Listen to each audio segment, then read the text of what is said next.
Hello मित्रों, मैं शिवम एक बार पुनः आप सभी का आर लोअर पीसीएस आधे जीएस के लिए उपयोगिता सीरीज में हार्दिक स्वागत करता हूं। तो आइए शुरू करते हैं अपना पहला प्रश्न। पहला प्रश्न दिया गया आपका, भारत में किसको आमतौर पर ज्वारी वन के रूप में जाना जाता है? तो ज्वारी वन के रूप में जाना था किसको? आर्द्र भूमियों को। आर्द्र भूमियों को जो है किस रूप में जानते हैं? ज्वारी वनों के रूप में जानते हैं। जो ज्वारी वन होते हैं ताजे और खारे पानी दोनों में उग सकते हैं। और ज्वारी वन एक तरह के आर्द्र उष्णकटिबंधीय वन है हमारे। आर्द्र उष्णकटिबंधीय वन है हमारे भारत में। जो ज्वारी वन दिखाई पड़ते हैं ये सामान्यतः जो है खाड़ियों के पास दिखाई पड़ते हैं भारत में। ज्वारी वन, या अच्छा एक बात और याद रखेंगे, ज्वारी वन का ही प्रकार है मैंग्रोव वन या डेल्टाई वन या दलदली वन। तो ज्वारी वन कहिए चाहे मैंग्रोव वन कहिए चाहे डेल्टाई वन कहिए चाहे इसको दलदली वन भी कह सकते हैं। तो ज्वारी, मैंग्रोव, डेल्टा या दलदली वन वाले क्षेत्र भारत में कौन कौन से हैं? एक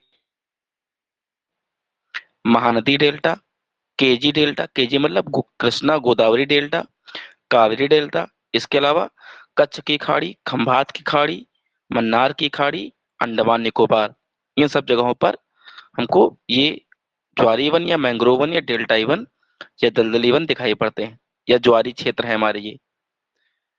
और ज्वारी वन जो है यहाँ से उपयोगी ईंधन लकड़ी भी प्राप्त करी जाती है। ठीक है ना? तो और इसके अलावा दो सवाल और याद रखेंगे।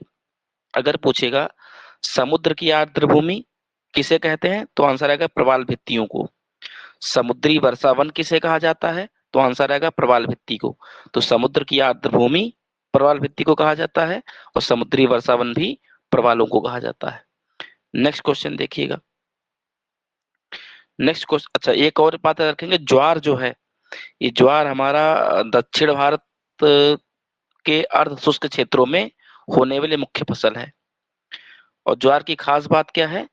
दक्षिण भारत में ज्वार खरीफ की फसल है और उत्तरी भारत में ज्वार, सॉरी, दक्षिण भारत में जो ज्वार है हमारी वो रबी की फसल है। और उत्तरी भारत में जो ज्वार है हमारी वो खरीफ की फसल है। मतलब खरीफ के मौसम में जो है ज्वार बोया जाता है उत्तरी भारत में, और दक्षिणी भारत में खरीफ जो है रबी की फसल मानी जाती है। और महाराष्ट्र देश के कुल ज्वार उत्पादन का आधे से ज्यादा अधिक उत्पादन करता है हमारा।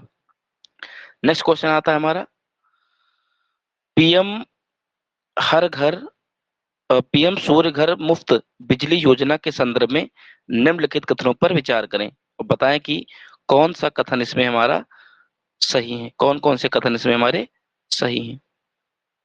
तो देखिए, पहला, इस योजना के तहत हर माह 300 यूनिट, इस योजना के तहत हर माह 300 यूनिट तक मुफ्त बिजली उपलब्ध कराने के लिए 1 करोड़ घरों पर सौर संयंत्र स्थापित किए जाएंगे। तो ये बात बिल्कुल ठीक है।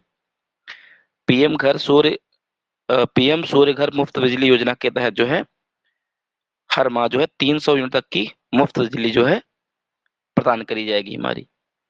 और अगर हम लोग बात करें कि जो पीएम सूर्य घर मुफ्त बिजली योजना है इसकी शुरुआत कब से मानी जाती है, तो ये शुरू हुआ था 29 फरवरी 2024 को।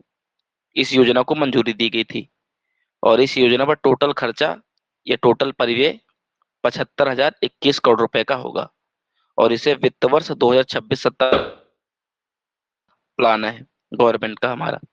इसके अलावा इस योजना में 2 किलोवाट क्षमता तक का अगर आप, है ना, सौर संयंत्र लगवाते हैं तो 60% की सब्सिडी मिलती है। और 2 से 3 किलोवाट क्षमता के बीच अगर आप सौर संयंत्र लगवाते हैं तो 40% की सब्सिडी मिलती है। और 3 किलोवाट से ऊपर सब्सिडी की सीमा नहीं रखी गई हमारी। ठीक है ना? तो नेक्स्ट क्वेश्चन देखते हैं। नेक्स्ट कथन है, रूफ टॉप सोलर संयंत्र स्थापित करने हेतु 30% अनुदान का प्रावधान है। तो ये हो जाएगा गलत। मैंने बताया ना अभी, 2 किलोवाट क्षमता तक 60% अनुदान मिलेगा। ठीक है ना? और 2 से 3 किलोवाट क्षमता पर जो है लगभग हमारा 40% सब्सिडी जो है दी जाती है हमारी। ठीक है ना? ये लगभग हमारा 78,000 के आसपास सब्सिडी बनती है। 78,000 के आसपास ये सब्सिडी हमारी दी जाती है। ठीक है ना? 2 किलोवाट पर लगवाएंगे, 1 किलोवाट पर 30,000 रुपए, 2 किलोवाट पर 60,000 रुपए और 3 किलोवाट या उससे ज्यादा पर जो है 78,000 रुपए सब्सिडी का प्लान रखा गया है। ठीक है। और योजना, तो इसका मतलब दूसरा वाला कथन गलत है। योजना पंजीकरण, आवेदन, स्वीकृति तथा अनुदान की 100% ऑनलाइन व्यवस्था है। बिल्कुल ठीक है। इस योजना को जो है पूरी तरीके से ऑनलाइन रजिस्ट्रेशन करना पड़ेगा आपको। प्रत्येक आवेदक को 4% बैंक ब्याज दर, ब्याज पर ऋण देने का प्रावधान है, तो ये गलत है। 4% नहीं, ये हमारा कितना परसेंट है, ये लगभग 7%। अगर आप ये सोलर पैनल लगवाते हैं तो इस आधार पर जो है 7% आप बैंक, 7% जो है ब्याज पर आप बैंक से लोन भी ले सकते हैं। नेक्स्ट क्वेश्चन देखिएगा। तो इस प्रकार से अगर देखा जाए, इस प्रकार से अगर देखा जाए तो कौन सा विकल्प सही है? 1 और 3 सही है। अच्छा, 1 और 3 ऑप्शन में है नहीं, तो आप ये गलत है, ये गलत है, ये गलत है, 1 और 3 इसी में कर लीजिएगा। सेकंड ऑप्शन इसका सही है। नेक्स्ट क्वेश्चन है, कौन सा सही सुमेलित नहीं है? जवाहरपुर पावर स्टेशन यूपी के प्रयागराज में स्थित है। हरदुआगंज पावर स्टेशन यूपी के अलीगढ़ में स्थित है। अनपरा और ओबरा पावर संयंत्र यूपी के सोनभद्र में है। पनकी पावर स्टेशन उत्तर प्रदेश के कानपुर में स्थित है हमारा। तो इसमें से कौन सा विकल्प जो है पूछा गया सुमेलित नहीं है?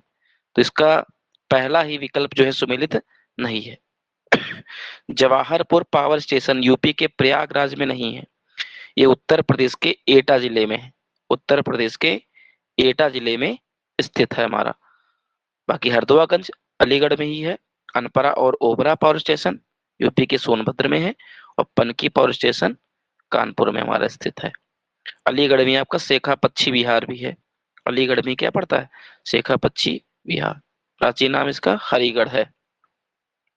नेक्स्ट क्वेश्चन देखिए, कृष्णदेव राय के दरबार में कवि मल्लनार ने भरभाव चिंता रत्न एवं वीर शैवामृत ग्रंथ किस भाषा में लिखे हैं? तो जैसा कि सभी को पता है कि कृष्णदेव राय के दरबार में अष्ट दिग्गज रहते थे। अष्ट प्रधान मंत्री परिषद तो शिवाजी के काल में थी। अष्ट दिग्गज जो 8 कवियों का समूह था, वो रहता था कृष्णदेव राय के दरबार में। तो इन अष्ट दिग्गजों में ही एक शामिल थे व्यक्ति जिनका नाम था कवि मल्लनार। इन्होंने 2 जो है रचनाएं लिखी हैं। एक नाम है भरभाव चिंता रत्न और एक का नाम है वीर शैवामृत। और ये दोनों की दोनों लिखी गई कहाँ पर? कन्नड़ भाषा में। अगर मैं अष्टदिग्गजों दिग्गजों की बात करूं तो अष्टदिग्गजों में सबसे महान कौन थे? सबसे महान थे हमारे अल्लसानी पेडन्ना। अल्लसानी पेडन्ना ये सबसे महान थे। ठीक है ना? तो अल्लसानी पेडन्ना अष्टदिग्गजों में सबसे महान थे। इनको इसीलिए आंध्र कविता पितामह भी कहा जाता है। आंध्र कविता पितामह भी कहा जाता है। और इन्होंने मनुचरितम की रचना की है। इन्होंने जो है मनुचरितम नामक ग्रंथ लिखा है जो कृष्णदेव राय को समर्पित है। जो कृष्णदेव हमारा राय को समर्पित है हमारा। फिर एक और इनके में अष्टदिग्गज आता है, उसका नाम है थिमन्ना। वो कन्नड़ कवि है थिमन्ना। कन्नड़ कवि थिमन्ना ने कृष्णदेव राय के अनुरोध पर कन्नड़ महाभारत को पूरा किया था हमारा। ठीक है ना?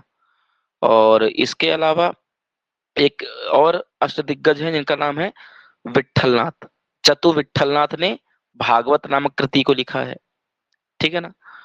और इसके अलावा जो है, तो ये वाली बातें जो हैं इनके बारे में याद रखनी है।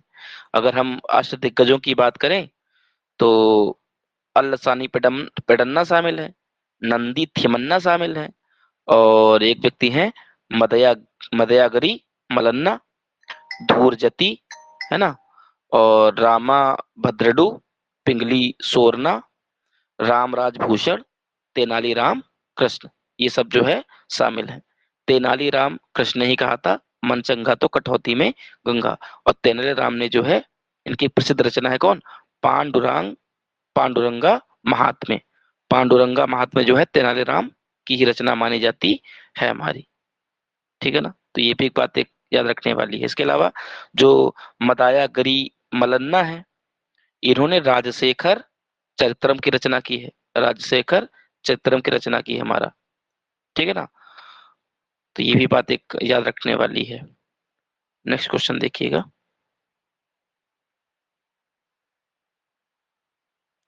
नेक्स्ट क्वेश्चन है, राष्ट्रीय ग्रामीण विकास और पंचायती राज संस्थान का मुख्यालय कहाँ पर स्थित है? अहमदाबाद में है, हैदराबाद में है, दिल्ली में है कि गुवाहाटी में है? तो राष्ट्रीय ग्रामीण विकास और पंचायती राज संस्थान जो है हमारा, ये स्थापित कहाँ पर है? ये स्थापित है हैदराबाद में। हैदराबाद की स्थापना जो है मोहम्मद कुली कुतुब शाह द्वारा 1591 में की गई थी।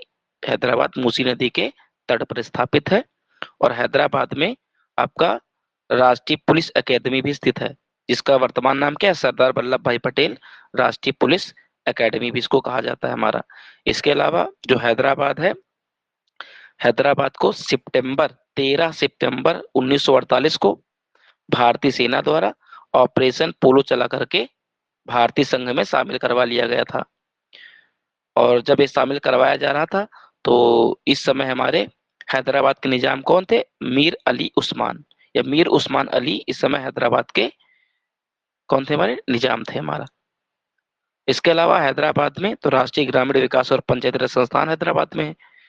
और एक और संस्थान यहाँ पड़ता है, राष्ट्रीय पोषण संस्थान। राष्ट्रीय पोषण संस्थान भी कहाँ पर स्थापित है? तो राष्ट्रीय पोषण संस्थान भी आपका हैदराबाद में स्थापित माना जाता है। नेक्स्ट देखिए, आईयूसीएन की रेड लिस्ट को क्या कहा जाता है? IUCN, international union conservation for nature, जिसकी स्थापना 5 अक्टूबर 1948 को हुई थी, जिसका मुख्यालय स्विट्जरलैंड के ग्लैंड शहर में स्थापित है। और आईयूसीएन ने 1964 में, है ना, पौधों और जानवरों की वो प्रजातियां जो लुप्त हो गई हैं या लुप्त प्राय हैं या संकटग्रस्त हैं, उनकी एक सूची तैयार करता है। ठीक है ना। और आईयूसीएन ने रेड लिस्ट को कब जारी किया था? 1964 में जो है इसने रेड लिस्ट को जारी किया था। और रेड लिस्ट का विस्तार येलो डाटा बुक कहलाती है। रेड डाटा बुक, ये रेड लिस्ट का विस्तार जो है क्या कहलाती है? येलो डाटा बुक कहलाती है हमारी।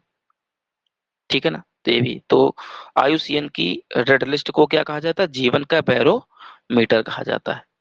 नेक्स्ट क्वेश्चन देखिए, डीआरडीओ द्वारा हवाई खतरों को निष्क्रिय करने हेतु विकसित मानव पोर्टेबल वायु रक्षा प्रणाली का नाम क्या है? Q R Sam, VL S R Sam, V shorts या आकाश सिंह जी? तो इसका करेक्ट आंसर हो जाएगा क्या? विशॉर्ट्स। तो ये थे हमारे आज के प्रश्न। Thank you for watching.